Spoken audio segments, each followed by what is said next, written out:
When Clinchfield Railroad 800 was restored by CSX Transportation in 2017 for the 75th anniversary of the Santa train, the whole world took notice.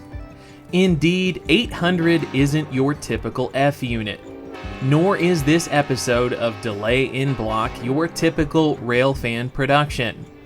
In this edition, we're looking back at the special trains that Clinchfield Railroad 800 has pulled since being restored to operation nearly 3 years ago.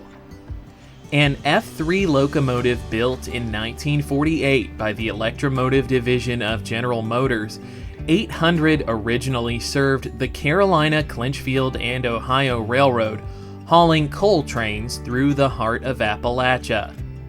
In 1957, it was upgraded to full F7 specifications, including the installation of newer traction motors.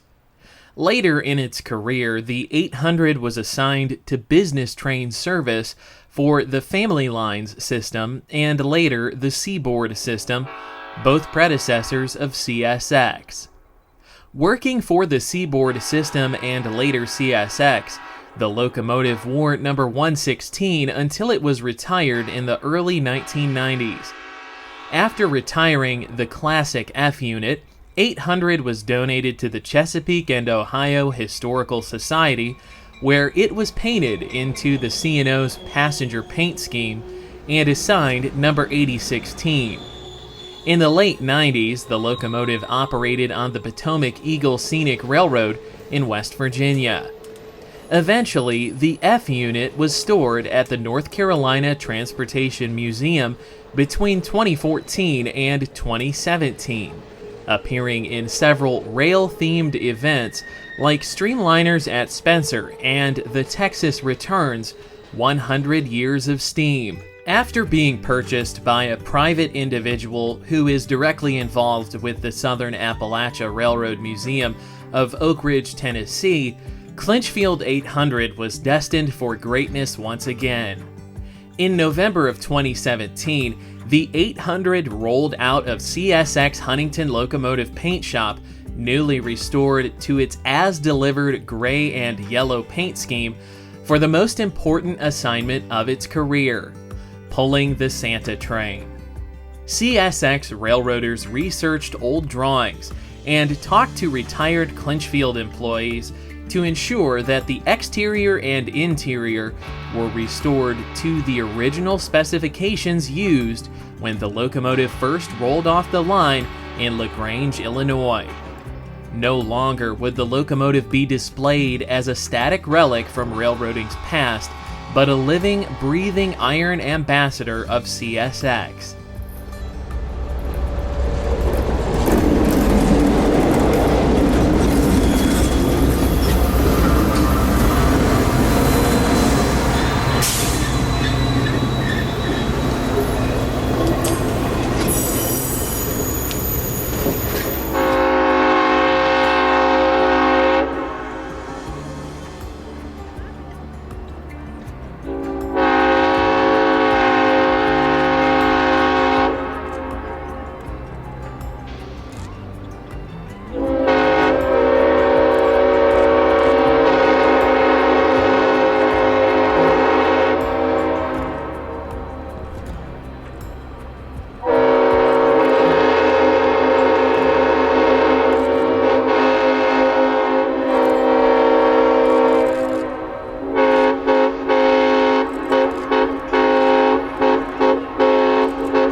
After pulling the 75th Santa train in November of 2017, Clinchfield 800 hauled thousands of passengers while being leased to the Orlando and Northwestern's Royal Palm Railway Experience in Tavares, Florida, from 2017 through 2019. During the Polar Express season in December of 2018, we visited the Sunshine State to document the 800 in her temporary home. Though the locomotive looked and sounded a bit out of place while being surrounded by palm trees and being equipped with a Hancock air whistle, the F7A added a special touch while on the point of the vintage train set.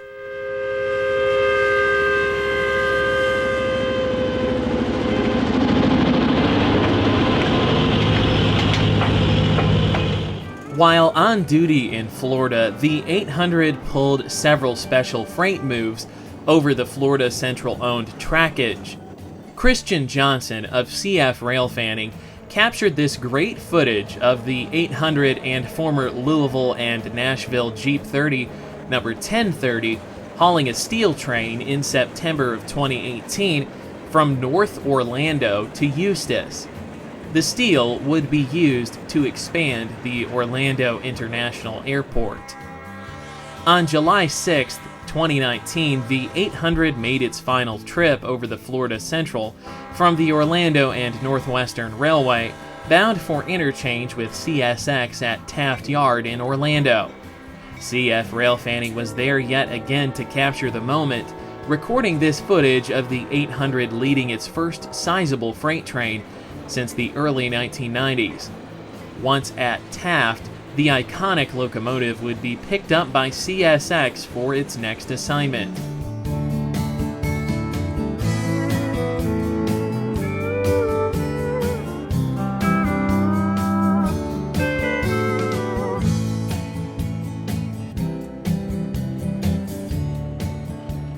Moving an iconic steam locomotive for the first time in over 2 decades is a big deal. Indeed, just as the whole world took notice of Clinchfield 800 during the Santa train, all eyes would be on the historic move of Chesapeake and Ohio 2716 from New Haven to Ravenna, Kentucky. Recognizing this, CSX and Kentucky Steam would partner with the Southern Appalachia Railway Museum by reuniting Clinchfield 800 and the 2716 on the Heritage Highball train in late July of 2019. We spoke with Chris Campbell, president of Kentucky Steam, about the historic move on over 250 miles of CSX track. Through CSX, we reached out to SARM, the Southern Appalachian Railway Museum, who operates Clinchfield 800. Clinchfield 800, historic diesel electric locomotive, only a few years younger than this engine, actually moved 2716 back in the late 70s. So the two engines had a history together, and we thought it would be really cool, since CSX had already had a hand in restoring Clinchfield 800, to put it on the point and be it kind of be the face of the move. So that collaborative effort, facilitated by CSX to allow us to work with Southern Appalachian Railway Museum, was phenomenal. Their guys were great. They had intimate knowledge of the Clinchfield 800. They gave a lot of time, energy, and effort into getting that thing tip-top shape in order to move the engine. And of course, they were in the cab of Clinchfield 800 when we moved 2716 across Kentucky.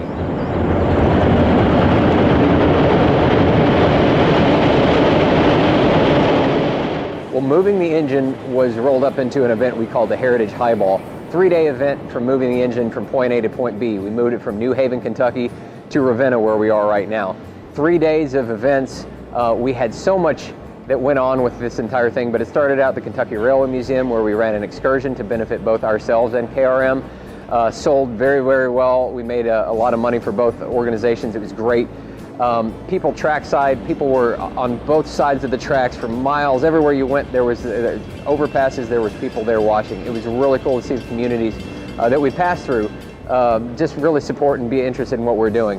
We went through Louisville, and then we stopped in Frankfort on the end of the first day, Frankfort, people came out in droves. Over 2,500 people came out just in downtown Frankfort to see the locomotive. It was phenomenal, and it really made us, for the first time, realize that people were paying attention to what we're doing. Second day of the Heritage Highball, found ourselves in Midway, Kentucky, and that community really came out and created an event, essentially, for the engine showing up. We were there for 3 hours. They had food vendors, they had merchandise, they had local music. Great, it was awesome. So we stopped there for a while, then we went to Lexington, which is about 15, 20 miles down the road. That's where I'm personally from. I, for years, dreamed of seeing this engine in Lexington, and lo and behold, we pulled into Lexington. Lexington was great. They had an event for us. Mirror Twin Brewing, as well as Ethereal Brewing, collaborated and created a beer for us for the event. They called it Back on Track. Awesome event. And then the last day, the third day, was one of the neatest days I can personally remember in this organization's history.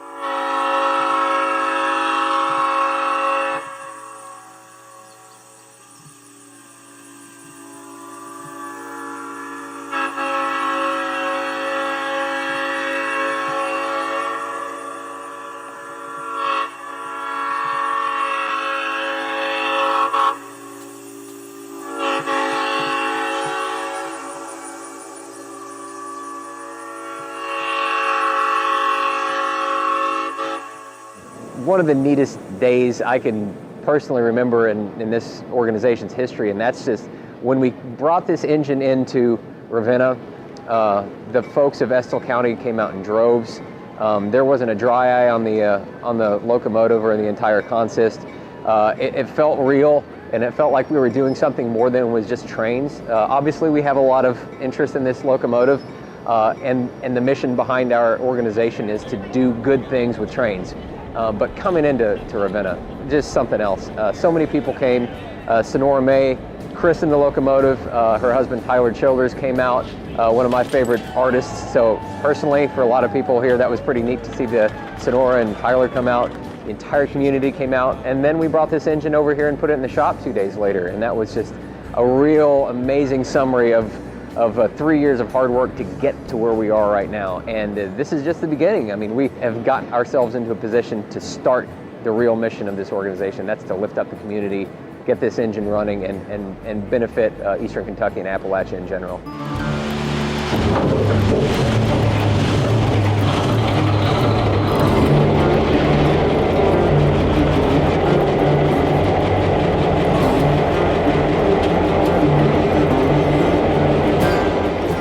With 2716 now in Ravenna, the steam locomotive would need to be moved into the shop.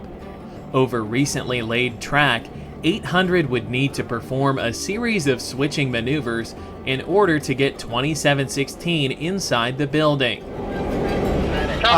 We don't really know the condition of the Y overall, so we're wanting to make sure that the gauge doesn't spread. The ties look all right. It's snug. It's not even tight, but it's snug.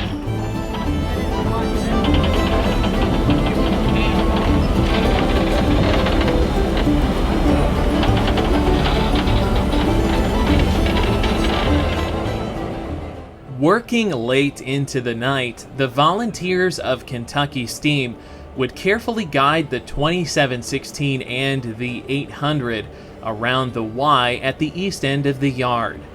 The pair would then slowly make a test trip down the newly laid track, making sure everything was ready for the locomotive to be pushed into the building the next day.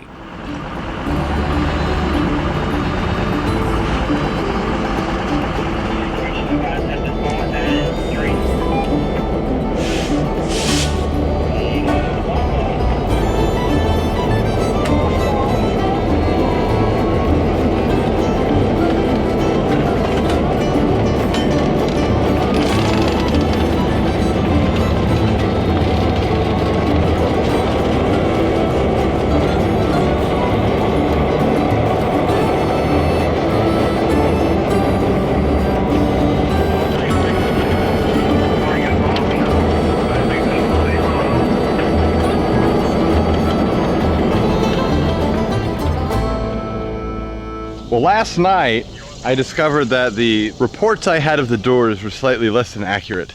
And the door that this engine was going into not only was like non-functional, but the chain that drives it was just gone.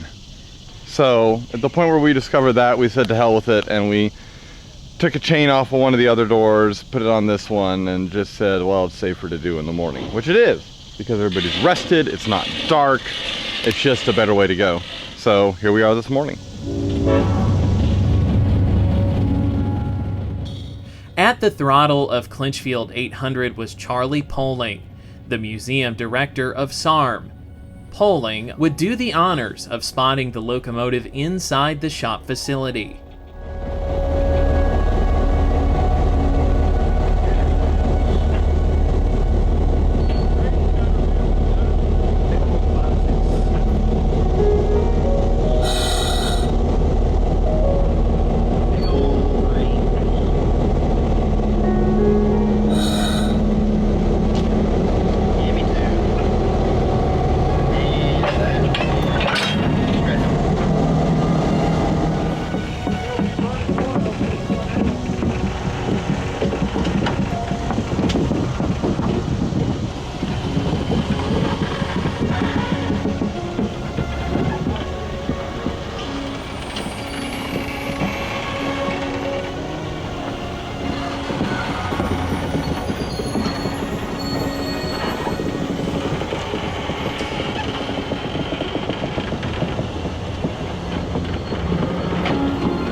Hit the concrete through my car and a half.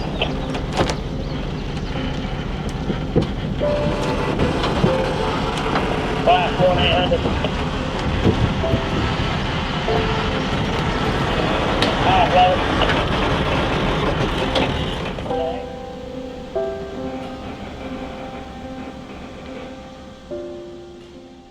Indeed, this was a monumental accomplishment for the young Kentucky Steam Heritage Corps. At only 4 years into the organization's history, they had done the impossible by acquiring the former CSX rail yard and shop facility at Ravenna and successfully moved a large steam locomotive on over 250 miles of CSX main line. Truly, this was a dream realized for the hard-working men and women of Kentucky Steam.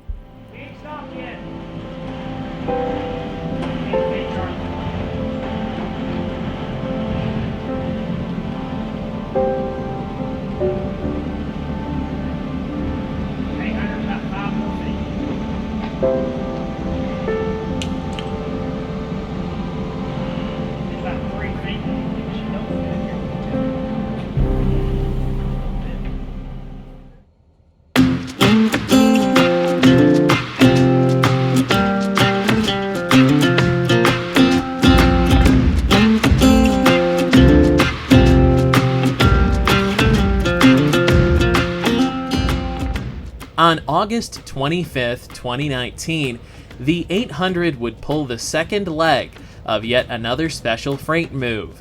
CSX would deliver the recently donated EMD SW 1500, number 1100, and the accompanying Pax Rail flat cars to Kentucky Steam, returning the 800 to Patio Yard in Winchester with a single gondola. Though pulling one gondola wouldn't be much of a freight train for the 800, it still technically counts. At Patio Yard, the local CSX crew of train C705 would tie on to the Pax Rail flats, which were carrying 2716's friction-bearing tender trucks, before continuing east over the Eastern Kentucky Subdivision.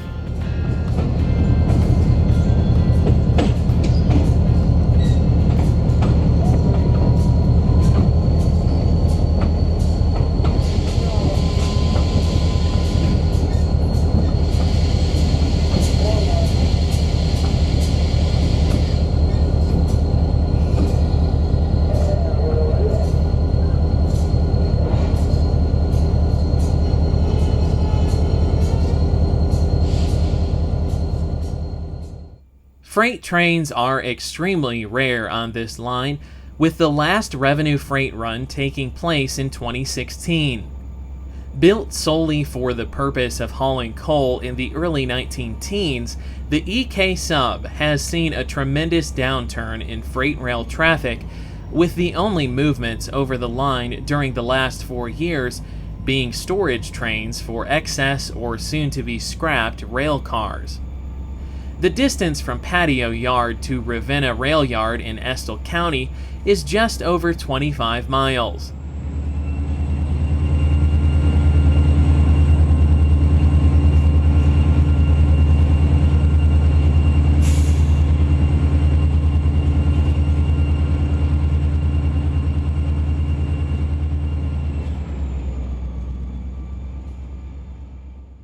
At 225 feet tall and 2,100 feet long, the Howards Creek Curved Trestle is the second tallest on the EK Sub, and was the second tallest bridge on the L&N system.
At Ravenna, the train slowly eased into yard limits. Ravenna Yard was once a hub of activity for coal traffic on the EK. Here, trains were sorted for their final destinations on the L&N and CSX systems.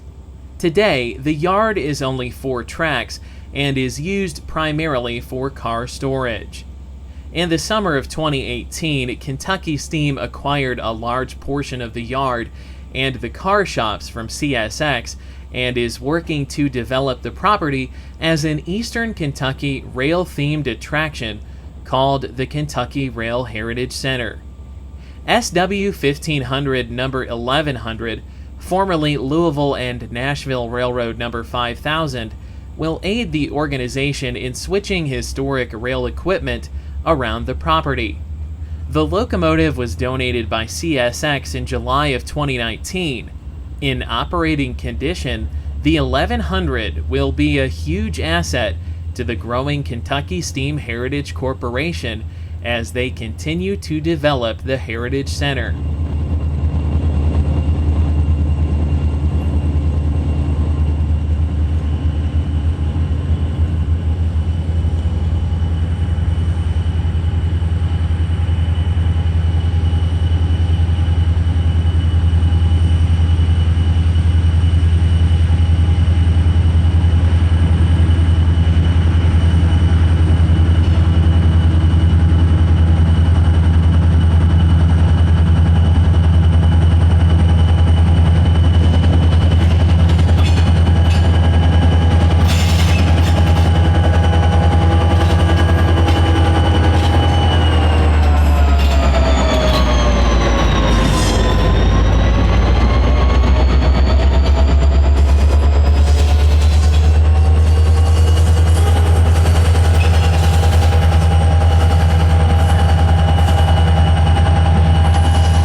Once the 1100 and flat cars were set into place, 800 and a single empty gondola would be taken by the CSX local crew to Patio Yard.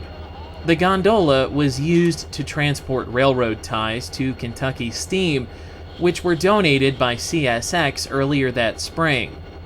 The ties were used in laying new track to the shop building. Now, having to be returned, it was decided to use the 800 as the lead locomotive since the F unit was already facing west and needed to be interchanged with CSX for its next assignment in Ohio.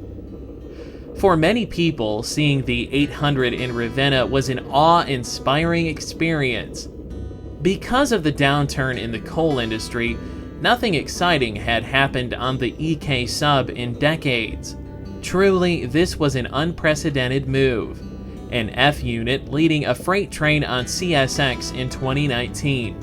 Indeed, miracles do happen, and we were thankful to be there to document this historic day.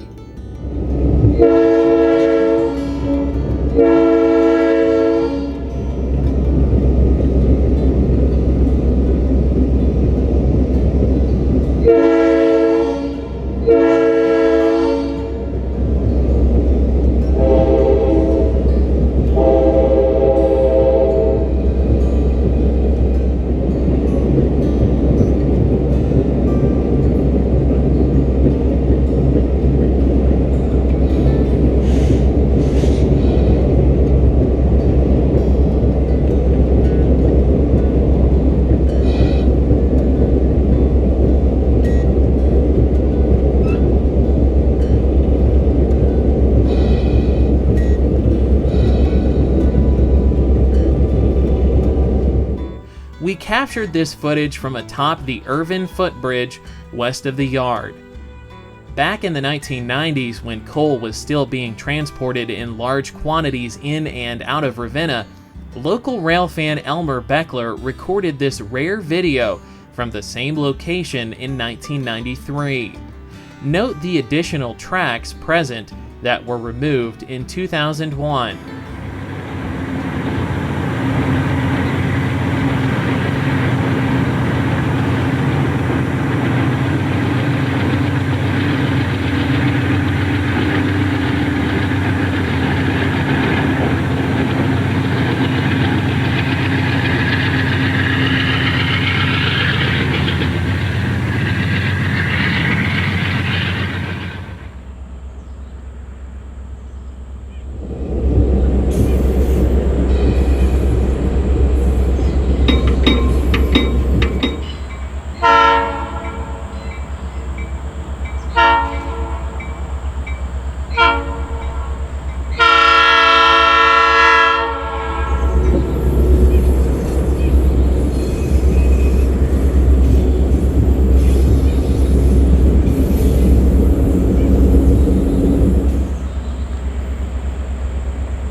The EK sub's sparse rail traffic has resulted in the rails becoming very rusty, to the point that the signal system on the majority of the railroad malfunctions. In order to prevent this from affecting the train's movement, the dispatcher has kept all signals red and has given train C705 permission past all control points between Ravenna and Winchester. The train, however, will be required to stop at each signal before proceeding west.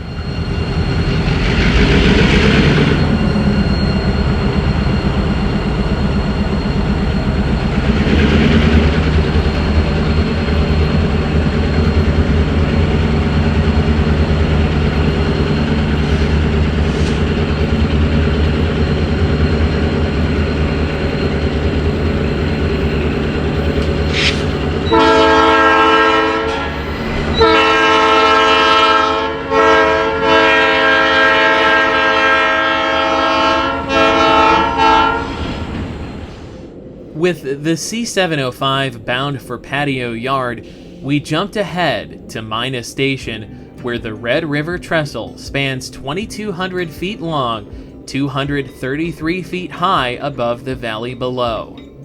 As the longest and tallest trestle on the L&N system, the small train was dwarfed by the size of the massive structure.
Further west down the EK, we would capture the C705 at the Dry Fork Creek Trestle.